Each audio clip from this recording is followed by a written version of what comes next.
আমি দেখেছি আমার গত সপ্তাহের যশোরের আলোচনার একটা লাইনকে কেন্দ্র করে আমাদের অনেক রাজনীতিবিদ বন্ধুরা অনেক ক্ষুব্ধ প্রতিক্রিয়া দেখাচ্ছেন। ওই কথাকে নিজেদের গায়ে টেনে নিজেদের গায়ে মেখে ওনারা ক্ষুব্ধ হয়েছেন।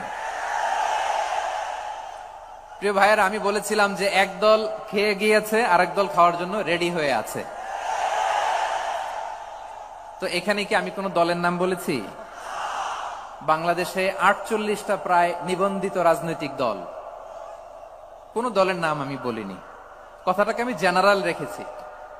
দায়ীদের বৈশিষ্ট্যই এটা, দায়ীরা জেনারেলি কথা বলে, যার যেই মেসেজ নেয়ার তারা সেখান থেকে নিয়ে নেয়।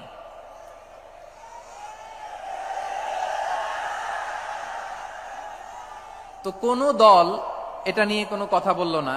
আপনারা এটাকে নিজের গায়ে যে মাখালেন, এটা ঠিক হয়নি। আমি বলবো যে এটা খুবই অনভিপ্রেত হয়েছে। কোন দলকে টার্গেট করে বা কোন দলের পক্ষে আমরা কখনো কথা বলি না। আমরা কোরআনের পক্ষে কথা বলি, ইসলামের পক্ষে কথা বলি, ঠিক কিনা বলেন? সো একটা জেনারেল কথাকে যদি আমার রাজনীতিবিদ বন্ধুরা নিজেদের গায়ে মাখেন, ক্ষুব্ধ প্রতিক্রিয়া জানান, এতে করে সাধারণ জনগণের কাছে একটা নেগেটিভ মেসেজ যাবে ওনাদের ব্যাপারে। এটা হোক আমরা চাই না। এদেশের যত এই যে আমার ভাইয়েরা, এই যে আমি এই যে কথা বলতেছি, সাদা টুপি, ও আচ্ছা আচ্ছা, চলে যাবেন না? একটু জায়গা দিয়ে দেন ওনাকে। হয় কি, লক্ষ লক্ষ মানুষের ভিড়ে আপনি যদি উঠতে চান খুব কঠিন হয়ে যায়। যদি পারেন একটু বসেন, আর না পারলে ভাইকে একটু জায়গা দিয়ে দেন। আমার দিকে তাকান, এই সিলেট, এদিকে তাকাও, এদিকে এদিকে, ফাইন। তো আমার প্রিয় রাজনীতিবিদ বন্ধুদের আমি বলবো, কথাটা ছিল ভেরি জেনারেল, এটা নিজেদের গায়ে মাখানোর কোনো দরকার নাই। আমরা এই যে এক্সিস্টিং যে রাজনৈতিক চর্চা, এটা থেকে আমরা বেরিয়ে আসতে চাই। আমরা চাই না এদেশে চাঁদাবাজি, দখলবাজি থাক, ঠিক কিনা বলেন? এদেশে কোনো দুর্নীতি থাক, টেন্ডারবাজি থাক, এগুলো আমরা চাই। আই হেট পলিটিক্স একটা জেনারেশন আছে, এই বেশিরভাগ জেনজি অফ সিলেট, এরা আই হেট পলিটিক্স জেনারেশন। এরা পলিটিক্স কে পছন্দ করে না। তো কেন করে না, এর দায়ভার আমাদের আছে না নাই? আছে।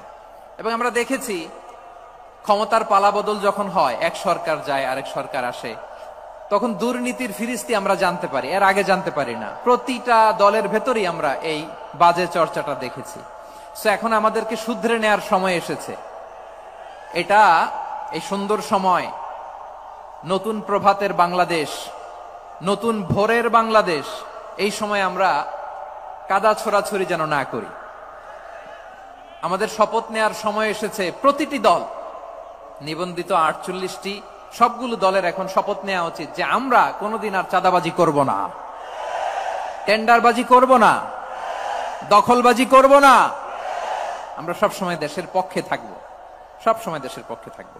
সেই কথাগুলো ছিল ভেরি জেনারেল। যে কথাগুলো আমরা জেনারেলি বলি, এগুলো জেনারেলি আপনারা নিবেন। আমার রাজনীতিবিদ বন্ধুদের কাছে এটাই আমার কামনা। আর এই জাতীয় বার্তা যখন আমরা দেই, তখন যদি আপনি বলেন যে পারলে রাজনীতিতে আসেন, পারলে দল করে দেখান, এটা হইল? আমি কি এরকম কোনো কথা বলেছি? না। আমি একজন মুফাসসিরে কোরআন, আমি একজন আলেম, এর বাইরেও আমার সবচেয়ে বড় পরিচয়, I am a citizen of Bangladesh. আমি বাংলাদেশের একজন সাধারণ নাগরিক। আমার দেশের যে কোনো সমস্যা, যে কোনো ইনকনসিস্টেন্সি, অসঙ্গতি নিয়ে মত প্রকাশের স্বাধীনতা আমার আছে না নাই? আপনারাই তো বাক স্বাধীনতার কথা বলেন, ফ্রিডম অফ স্পিচের কথা বলেন, বাক স্বাধীনতার কথা বলেন। আপনারাই যদি আবার কোন মন্তব্যের কারণে বলেন যে রাজনীতির মাঠে আসেন, দল করেন, দেখি কতটুকু পারেন, এটা ঠিক হবে না। তাই প্রিয় ভাইয়ের, আসুন আমরা দল মত নির্বিশেষে কাঁধে কাঁধ মিলিয়ে সোনার বাংলাদেশ গড়ি, দুর্নীতিমুক্ত বাংলাদেশ গড়ি, যে বাংলাদেশের জন্য রক্ত দিয়েছে আবু সাইদ, যে নতুন ভোরের বাংলাদেশের জন্য রক্ত দিয়েছে মুগ্ধরা, যে নতুন বাংলাদেশের জন্য রক্ত ঝরিয়েছে 24-এর যে গণ অভ্যুত্থানের প্রত্যেকটি শহীদের আওয়াজ করে বলেন ঠিক কিনা? আল্লাহ তাআলা আমার দেশকে তুমি নিরাপদ করো, শান্তিময় করো।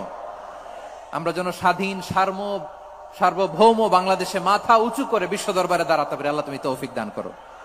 আওয়াজ করে সবাই পড়ে আমিন।